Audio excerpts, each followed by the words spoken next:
Honey ko, mahal na mahal kita.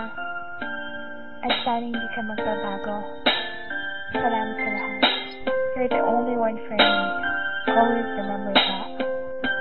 Alam mo naman mahal na mahal kita eh. Hindi kita ipagpapalit. Ikaw lang palagi ang isip ko. Ito ang kwento ng pag-ibig kong walang hanggan. Aking iningatan din ito ng napakatagal. Siyang babaeng nagpaluwa sa akin at nagpatawa. Sa kanya ko naranasang sumaya. Hindi ako sanay kapag hindi ko siya nakita. Nawawala ang kulay ng mundo kong masaya. At sa oras nakaharap ko siya at nakakausap, di na makakilos sa sobrang katorpihan. Paano nga ba ako makakaligaw sa kanya kung parating may kasama siya at di nag-iisa? Gusto kong makasabay siya sa kanyang pag-uwi, maihatid ko man lang siya kahit na ilang saglit. Gusto kong mahawakan ng kanyang mga kamay at i-share sa kanya ang buhay kong nalulumbay. Pangarap ka noon na gusto kong makamit, at kapag akin ka na hindi kita ipagpapalit. Sa piling mo masaya ako, di kailanman magbabago ang pag-ibig ko. Kahit na magkalayo tayong dalawa, sinta, iibigin ka.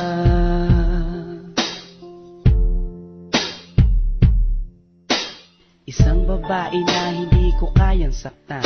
Gusto ko parati na lang siyang aking alagaan, babantayan kahit pa sa magdamagan. At sana mahalin ako nang di napipilitan.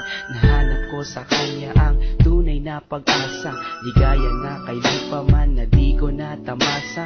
Ako'y naniniwala na alam ko siya na nga, at siya yung dinarasal ko na sana dumating na. Di ako manghihinalang na gawin ko ang lahat, kahit pa ikamatay ang buhay ko'y ilalaan. Para lang sa kanya kaya kong maghintay ng taon. Basta sinabi niyang maghintay gagawin ko yun. At hindi ako mangangambang iwan niya ako. Pagdating ng panahon alam kong siyang magpapabago. Sa magulong buhay ko na aking naranasan, wala nang ang iba sa puso ko kundi siya lang. Sa piling mo masaya ako,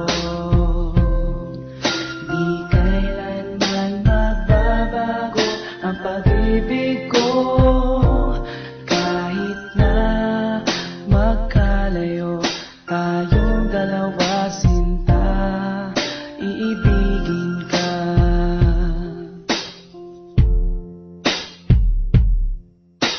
Kahirap na sabihin sa kanyang mahal ko siya, at baka hindi niya lang ako pansinin pa. Ako ay naglakas loob na sa kanya sabihin na ang laman ng puso at isipan ko ay siya na nga. Naghintay ako sa kanya kahit gaano katagal, pero di ko rin na inasahan, di na nagtagal. Sinagot na niya ako sa araw din ng mga puso, at sa araw na yon nagsimula ang aming kwento. Marami na kaming naranasan na pagsubok, taon na ang binilang at hindi kami sumuko. Walang makakapigil sa aming pagmamahalan, lakas loob na haharapin ang kinabukasan. Honey.